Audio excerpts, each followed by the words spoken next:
Assalamualaikum warahmatullahi wabarakatuh. Hello everyone, my name is Veni Nisa. I'm from English Department 2019, PGRI Wiranegara University. In this opportunity, I would like to present my presentation about Summary of Short Story 5.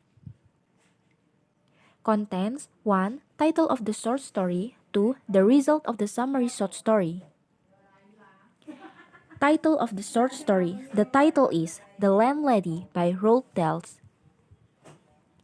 The result of the summary short story. This landlady story have a setting of place is in the Bell and the Dragon, the lodging house, at 9 o'clock in the evening. The main or major character in the story is a Billy Weaver and landlady. Minor or supporting character is a porter, Mr. Greenslade, Christopher Mulholland, Treasury. The story uses third-person point of view. The tone in the story is scary, frightening, horrifying, dreadful, and thrill. This story used theme horror. This story started when Billy Weaver arrived in a bed by the London train at 9 p.m. It's cold with some wind. He asked the porter if there's a very cheap hotel nearby. He directed to the Bell and the Regan about a quarter mile down the road. It's Billy's first time in bed. He's been sent by the head office in London and is to report to the local branch manager as soon as he can. Billy is 17 and he is starting his business career. A illuminated window catch his eye. It has notice that say bed and breakfast. He moved closer and looked in. It seemed like a decent place to stay, more comfortably than a pub. He thinks about the Bell and Dragon, the beer, dirt and company, not to mention it would be cheaper. He's a bit frightened of boarding house. He decided to walk on to see the Bell and Dragon before deciding. Just as he is about to leave, his eyes are riveted to scene, bed and breakfast. He moved to the front door and a ring bell. Before he can draw back his finger, the door is answered by a middle-aged woman. Billy is startled by her speedy response. She gives him a welcoming smile and invite him in. Again, he feels a strong desire to go stay. He asks about a room, which is only 5 and 6 pence for the night. It's surprisingly cheap. He accepts and he goes inside. She seems very nice. There are no other coat in the rack.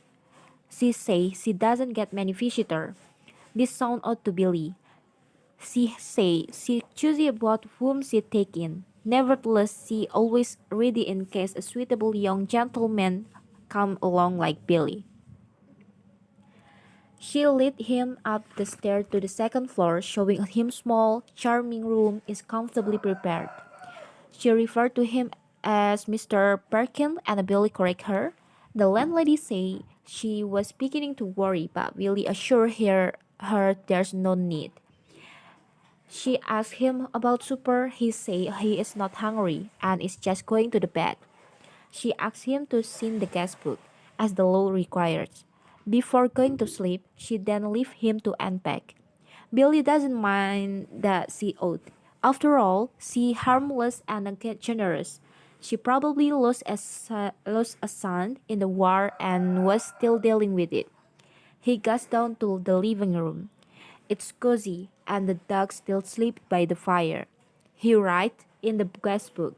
There are only two other names in it, Christopher Mulholland and Gregory Temple.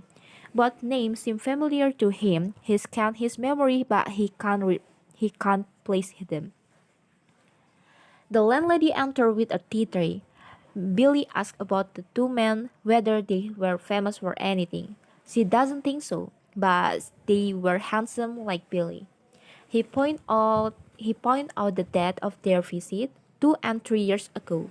She's surprised by how long it's been. She referred to him as Mr. Winkit and Billy corrected her again. Billy say he remembered the two names from the guest book being connected in some way. He remembered Christopher Mulholland, a schoolboy who was on a walking tour.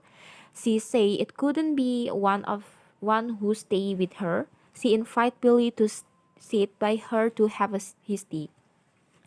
She watched him as he drank.